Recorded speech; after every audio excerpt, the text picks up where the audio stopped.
Enough! I bellowed, before Caleb could try and land the strike. The Terra heir paused, clearly forcing himself to consider our situation over his own instincts too, and the students all fell still as they watched our interaction. Caleb extinguished the flames in his palms, a low growl rolling from his throat. She's my source!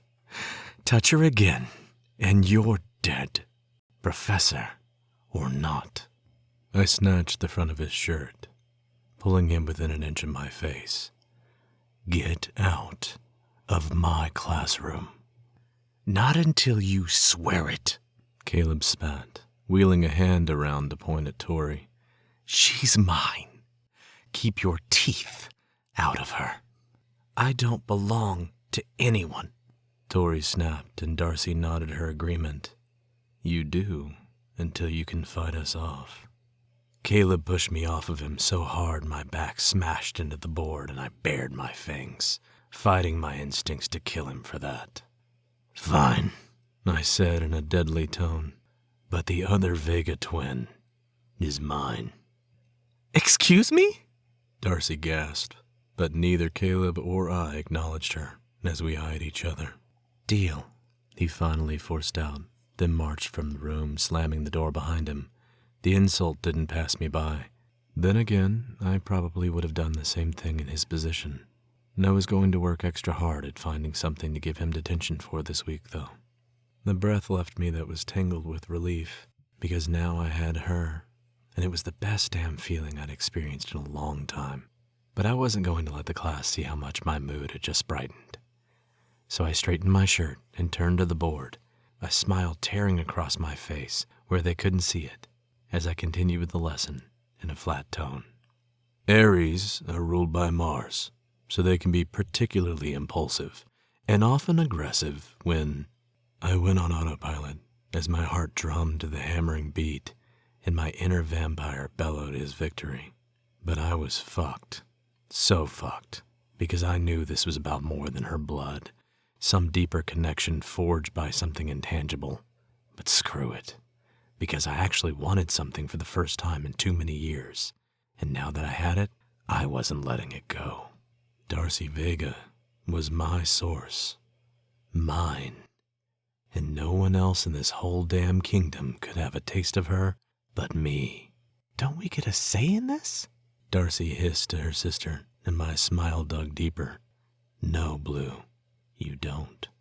Not unless we can fight them off, Tori said in anger. Which you won't be able to do unless you listen in class.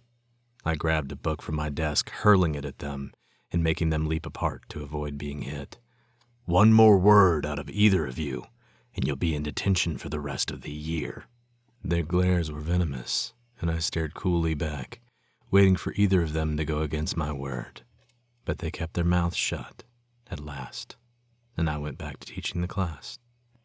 When you're awakened, you will always obtain the elemental power linked to your star sign. For example, as a water sign, all Pisceans are gifted with the elemental magic of water. Those who gain more than one element are usually gifted this way because they are linked to more than one constellation. I tapped the board and a chart appeared, which showed every constellation in the sky. As you can see, there are hundreds of combinations. The powers gifted to you by the stars are very elusive. Little is known about how or why some Fae are born with more than one element, but we do know that genetics play a role, and so does your order. I glanced at the Vegas, trying to assess if my judgments on their orders were correct. Darcy looked me dead in the eye with so much hatred it made my skin itch. I approached her with a cruel smile curling up my lips, happy to make my enemy squirm. Can you name some of the constellations which aren't linked to a zodiac sign, Miss Vega? I asked. She cleared her throat. The little bear? Correct. Damn. I pointed at Diego Polaris beside her, which is also known as the Little Dipper, sir. I bet Diego's got a little dipper. Tyler Corbin snorted from the front row. 5 points from Terra. I snapped at him and Tyler huffed. And the Latin name? I pointed at Sophia Cygnus, who turned pink-faced as she answered. Ursa Minor? She squeaked. 10 points to House Ignis. I strode away and started writing on the board again.